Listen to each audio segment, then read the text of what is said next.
on the work area. Now, for some of you, you might be seeing two like this. No?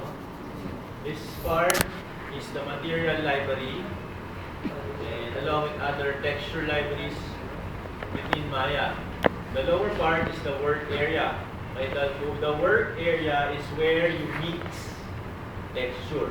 Whenever you create a texture, it will be placed here and here. Now, these are both the same. Grid 1 and grid 1 are the same. Pareho lang yan. Okay? If you want to check, say, Lambert, or if you want to create another Lambert, click here and then a new Lambert 2 is made. So dito, parang imagine this as your painter's palette. Okay? This is where you create the texture and your texture is saved on the library. Okay? If you delete the texture here, okay, the texture will also be deleted on the library, as well as if it's applied, it will be deleted from the object surface. Mawawala siya dun sa object nyo. So, magiging siya dull matte green. Okay? So, to open two panels like this, you just tap the space or the buttons here, the icon. So, this one shows you a two-panel view of the material library and the work area. This one is showing this work area. This one shows the material. Right? And then you have this connection. Right? Okay, so if you only want to check out the blend, okay, the blend, yun lang gusto mong makita. For some reason, this will become cluttered. Okay, this will become cluttered. All you have to do is right-click and graph the network. So, kung ano lang yung na-graph mo, yun lang yung dilitaw. So, if it's blend that you want to see, lang, singularly blend, right-click, graph network. If you only want to see the number 2, right-click, graph network, and that's going to display only number 2. Okay?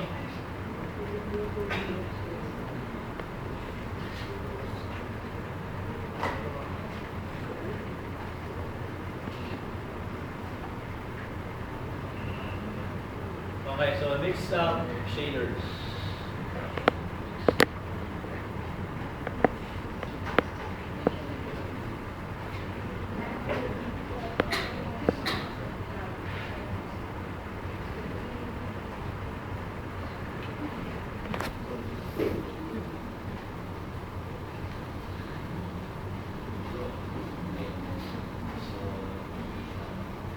Okay, so tandaan nyo never place anything on Lambert 1. Okay? So, pag nalagyan nyo yung Lambert 1 ng texture, say for example, this, ayan, yung Lambert 1 may texture. All objects that you create will have that texture applied to it. So, if that happens, you just delete the connection. Just highlight and then press delete. Or you can disconnect the input connection doon sa shader. Got that? Okay? So, tingnan nyo lang kung saan pupunta yan, ha? Tingnan nyo lang kung saan pupunta. So, for example, you want to say blend. Okay? Checker. Drag. You know, scroll drag. Use the connection. So, you press A. You will see the values, or rather you will see the input connections that are currently being used by each node. No? So this one comes here, 2D. Okay? 2D yung texture. You're seeing dalawang line. Ayan. So the other one is figure size. The other one is coordinates. Okay, coordinates because once you apply this, it will map it around, no? Dun sa object nyo. Okay? So, in order for you to see how it's applied, you have to apply it first. So, to apply it, simply middle mouse grab and bagsak nyo lang. Okay? So, pag nakita nyo na yan, you can then check a preview. Yun. Okay.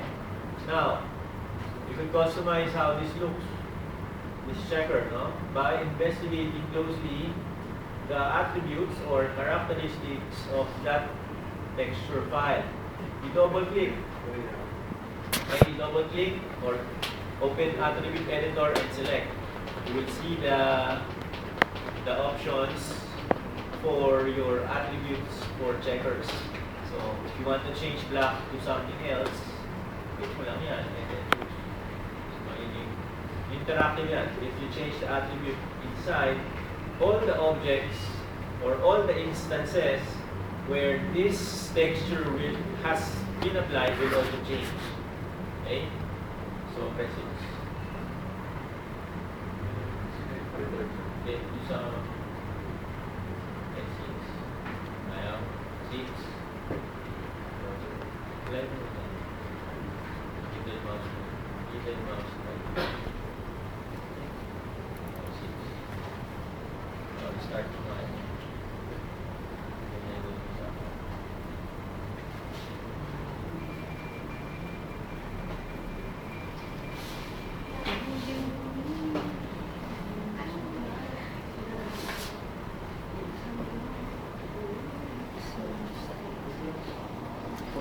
Okay. For example, yan ang mga color balance mo yan.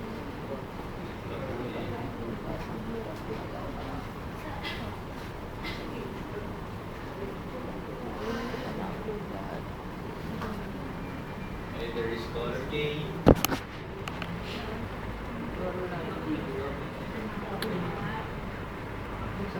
Ano? Anong gagawin?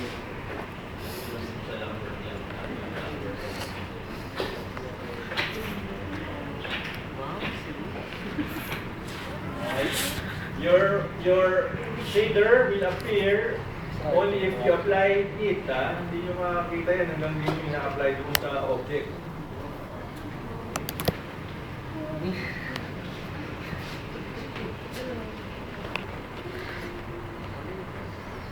Yan.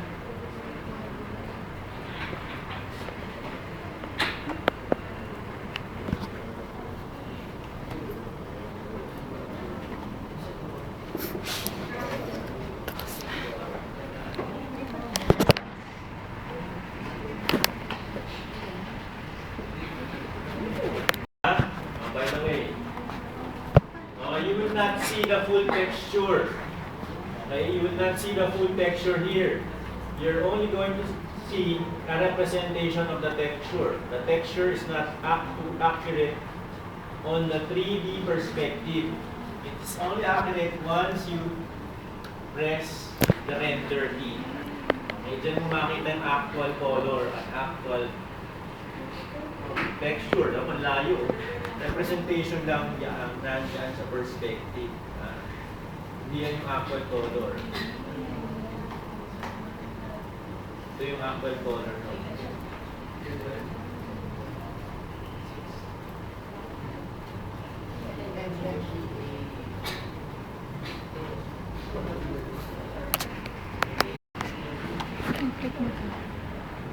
Sige, gawin mo. Wala, nakaganyan. Ayan. Tapos para lumabas yung mga texture ito. Tuturuan mo.